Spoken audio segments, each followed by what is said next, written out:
What's up guys, it's ScoopMan5000. Today we're back for another action figure review, and this is a big one. We're looking at the Hasbro X-Men Anniversary Series Logan and Professor X 2-pack. And of course this comes to us from the instant classic Logan movie, the last performance of Hugh Jackman and Patrick Stewart in those respective roles as Wolverine and Professor X. And that whole movie is commemorated here as part of this Hasbro line. This one is actually a PulseCon exclusive or some kind of Comic-Con exclusive. It released on Hasbro Pulse, and that's how I was able to get mine. Took a while to get here, but finally we're looking at it today. So since this is a special Comic-Con release, we're actually getting a slipcover here, unlike the other X-Men figures so far. And like all these other X-Men movie figures, they're done in silhouette, so they don't have the actor likenesses necessarily, but you get the idea. That's definitely Wolverine and Xavier on the front. It's the same artwork on the back of that, and then we'll go ahead and slip out the cover. And what you end up with is a box that is a bit thicker because of the wheelchair, but it's the same as those other X-Men Anniversary figures, like the Magneto 2-pack, and then also the comic book figures of Logan and Hawkeye,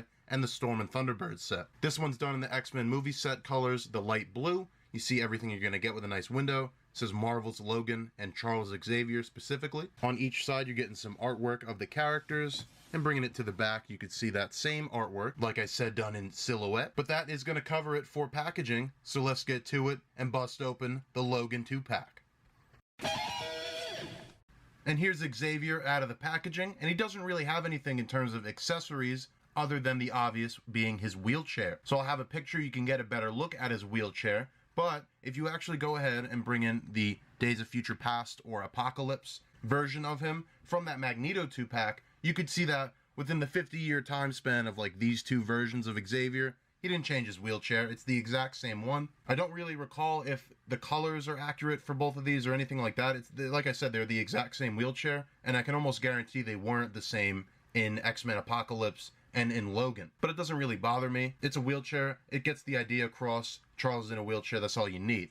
But like I said, the exact same. The paint deco is the same. With the one that you get with the Magneto 2-pack, you actually had to assemble that. But with this one, the box is thicker, and it just has the fully assembled wheelchair. And I guess that's due to it being a Comic-Con exclusive. They do put a bit more budget into those, I guess. And while we have both of these figures here too, you can also see that the legs are the same on both figures, and the shoes as well, just done with different paint apps. But taking this one out of the way, we'll do a better comparison later, and we'll get a look at the Charles Xavier. We're going to take him off the wheelchair for now. This is how he comes in the packaging. And if you go ahead and bring in the head sculpt from the previous 2-pack of the Ian McKellen version of Xavier, I thought this one was amazing, but this actually, the Logan one, blows it out of the water. For whatever reason, it's just got so much more detail. It's got the bit of hair on the back, the spots on the head. Because at this point, Logan is somewhere in like 2025 or something like that, or maybe it's even later. So in the movie, he's got to be close to like a 90-year-old character or something like that. In this, he's more like in his 70s maybe. And then obviously we had the Apocalypse one where he's younger in, you know, his 40s or something like that. But this is the oldest version of him that we're going to get. Obviously, if you've seen the movie, you know what happens with him. But just a really amazing head sculpt. And that goes the same for the body too.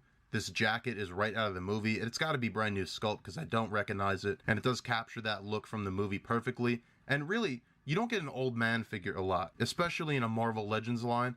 I guess you did get Stan Lee, but that's a bit different. But you don't just get like an old guy in frumpy clothes and things like that. So just looking at it like this, that's a pretty unique figure in itself. And really this whole 2-pack is very unique because it's a rated R movie. It's a superhero movie, but not really. It's almost way beyond that in terms of the content of that movie and the themes of it, and really just the darkness that this version of Xavier is someone who has like an Alzheimer's, like a degenerative brain disease, and obviously him being a telepath, and in the movies they always said if he concentrates too hard he'll kill the mutants, and that's, you know, the grim future where that happened, and his mind kind of went out of control and it killed all the mutants and stuff like that. So a really crazy movie, and the fact that this is in the Marvel Legends line, it makes sense that this had to be a Comic-Con exclusive because this isn't really something you're going to put into retail stores. But other than like the shirt pattern here, there really isn't much else to go over with the figure because the designs of this movie aren't really designs in the same aspect as like superhero costumes. Like I said, it's an old guy in frumpy clothes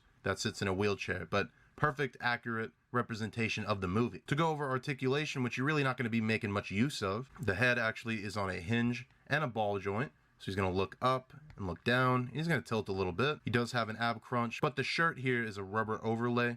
So the ab crunch can still go forward, but it is just a little weird with this overlay in front of it. He's got the hinge and the swivel at the shoulder, the upper bicep cut, double jointed elbows on him, then the hinge and swivel at the wrist. He does have a waist cut, beautifully hidden by that jacket. He's got the splits. He does go back, not really much because of the pants. He goes forward, does the upper thigh cut, double jointed knee, and then he's going to have the hinge and the swivel at the boot. And overall, that does do it for the Xavier figure. Now let's go ahead and quickly do some comparison. And here he is with the two other movie Hugh Jackmans that we've gotten so far. And appropriately, he's a lot smaller because he's nowhere near the height of the near 7-foot Hugh Jackman Wolverine. And then here he is with some other X-Men movie characters. We got the Deadpool 2 Deadpool and also the Mystique. And then here he is with that X-Men Magneto 2-pack. So I went ahead and swapped on the older versions of the characters, a bit more appropriate for this version of Xavier. So we got the Ian McKellen Magneto, and then the other version of Xavier that we've gotten, complete with the stuck arm in that position. And the heights are pretty similar here. It actually might make sense that this one's a bit shorter because he's older, and you shrink a bit as you get more old, so all the heights here are good. And then for some MCU figures, here he is with the Stan Lee.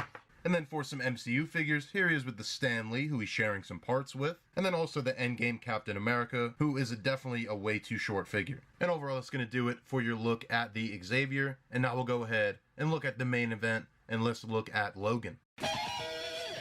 And here's Logan out of the packaging, and he actually does come with a fair bit of accessories. So for the hands on the figure, you're getting these two almost gripping hands that are in a relaxed, normal hand pose. And then for his clawed hands, you're getting one set of standard adamantium clawed hands. And then really, really awesome, probably one of the highlights of this set, you're getting a pair of bloody claws. And who would have thought that's something you would ever see on a Marvel Legends figure, is some awesome bloody claws. And to go with that, the head sculpts are appropriately bloody. The one that's on the figure is more of just an angry, stoic look. And then you're getting a screaming head sculpt as his alternate. And this is actually a situation where I do prefer the screaming head to the one that we get on the figure. With the other Hugh Jackman Wolverines, both of them I think that the stoic head was perfect and the screaming one looked bad. But in this one, it's kind of the reverse. And overall, I think both of these head sculpts are a little bit off, but they're about the same levels of off. And for that reason, I'm going to be displaying him with the screaming head. But looking at the stoic head, the one that we get on the figure, and it's a good enough likeness, but something is just a little bit off. If you go ahead and bring in the heads from the other Wolverines we've got, I think this is a really spot-on likeness. And obviously there's like a time difference here, but you can see almost a completely different head shape. And obviously the hair also is going to have a lot to do with that. But I think it's in the eyes. I think they did something different here with this one. So while it does get the point across and you know right away who this is, I don't think it's as good as the other Wolverines we got. But with that being said, I love the scars and all that. It kind of shows that this version of Wolverine, he's older, he doesn't heal instantly. So in the movie, he was all bruised and banged up because whenever he gets into fights, it takes him probably a couple days to heal up, as opposed to instantly in the other movies. And you can see even the lightest bit of gray tones in the hair. The hair is done really nicely because there is definitely like a gray wash over it, but it's very light, so it looks very natural. It looks like all one color. And the same can be said for the beard. Obviously, they're doing all like the real print scan technology on there, so the printing on the face is going to be good. And then even at the base of the neck, you're actually getting some of the beard painted on there, which is a amazing detail, kind of an unreal detail. Never really get that, like the neck beard, the 5 o'clock neck beard underneath the rest of his beard. But as far as detail goes, that is about it, because for the rest of the figure, it's a guy in a suit. He's in a black suit and a white shirt. And these suited legs are different from the Stan Lee and the Xavier legs. They're done a little bit taller, obviously. And I was concerned a bit with the scale because I thought they were using that suited body. But when you put both of the Wolverines next to each other, it scales just about right. So I'm pretty sure we've seen this suit before. This might even be Chameleon, maybe. I'm not sure. I'm not really well versed in my suited bodies of Marvel Legends. Maybe Chameleon's actually the Stan Lee, the skinnier one, and this could be brand new. But overall, it looks good. The arms are beefy. The jacket looks like it fits.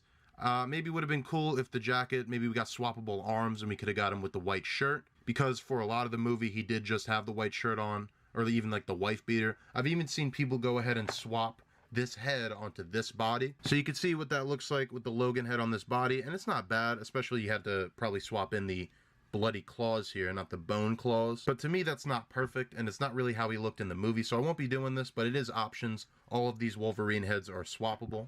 But that is about it in terms of the actual figure. It's a guy in a black suit, And the same thing for that Xavier. It's a simple figure, but this movie wasn't concerned about flashy designs. And just having a representation of Logan the movie as a Marvel Legends figure is really something amazing. And these two are definitely going to be at the center point of my X-Men display of all these X-Men movie figures. To go over his articulation, there's no hinge at his neck, so I don't understand why some figures get hinges and some don't, but why would Charles Xavier, the guy who sits in a wheelchair, have technically a bit more articulation than Logan? But as it stands, it's like the barbell double ball system going on here. The head looking up and looking down. It's actually not bad range, but you do get like a gap in the neck because of it. You do get some tilt as a result of that gap in his neck though. The torso is on the ab crunch, and like Xavier, you have to maneuver with the jacket, but you can get the articulation done. It's going back that much and forward pretty decently, but the jacket's going to look a bit odd. The shoulders on the hinge and the swivel. You get the upper bicep cut. Nice double jointed elbow, and then you get the hinge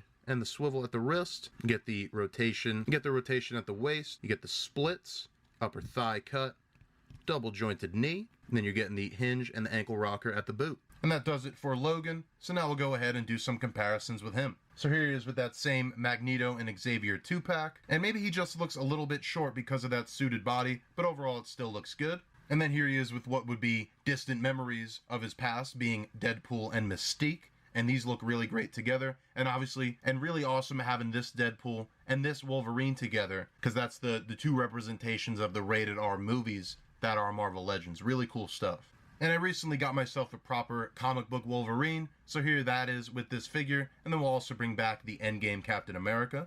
And then finally, here he is with the other two Hugh Jackman Wolverines, and an idea popped into my head that it would have been really cool if we got the young X-24 Logan from this Logan movie. If we got that head sculpt and we were able to put it on maybe the tank top body. I know in the movie it was like a black tank top, totally different outfit, but would have been really cool. Would have got the idea across that we could swap that head onto this body and then have these two fight. But I was concerned about the heights, and it seems like it is pretty consistent with all these figures, so nothing to complain about in that regard. And overall, that's going to do it for your look at Logan and Xavier. And very simple figures, but really well executed, and just a perfect Comic-Con exclusive, because it's a movie that really wouldn't get into the main line of Marvel Legends, but it's something that a lot of collectors need. Now, I love what they did with Hasbro Pulse. I signed up for Premium because I wanted to get these figures as soon as possible, but when those sold out, they actually kept the window open, and they're going to be actually producing more of these figures next year, and they kept that window open for the whole weekend. So hopefully, as many of you guys as possible were able to pick this set up. Whether or not you got it or not yet, let me know in the comments, and let me know what you think of this set. I think this marks the end of the X-Men movie figures, at least for this year, but I'd love to see them come back to it and maybe get some more of the actual X-Men lineup, like Storm and Iceman and Rogue, and all those characters that we didn't get with this original wave. But as a lineup, this really is the heaviest hitters of all the X-Men movies that we got, and I couldn't be happier, and also couldn't be happy to be finishing that set off with the Logan and Xavier 2-pack. I'm going to be posting figure photography of these guys on my Instagram, scoopman_5000, and as well I'm going to be leaving some photos at the end of this video. If you like these kind of action figure reviews, you know where to stay right here on the channel, and until the next time, I'll see you guys in the next action figure review.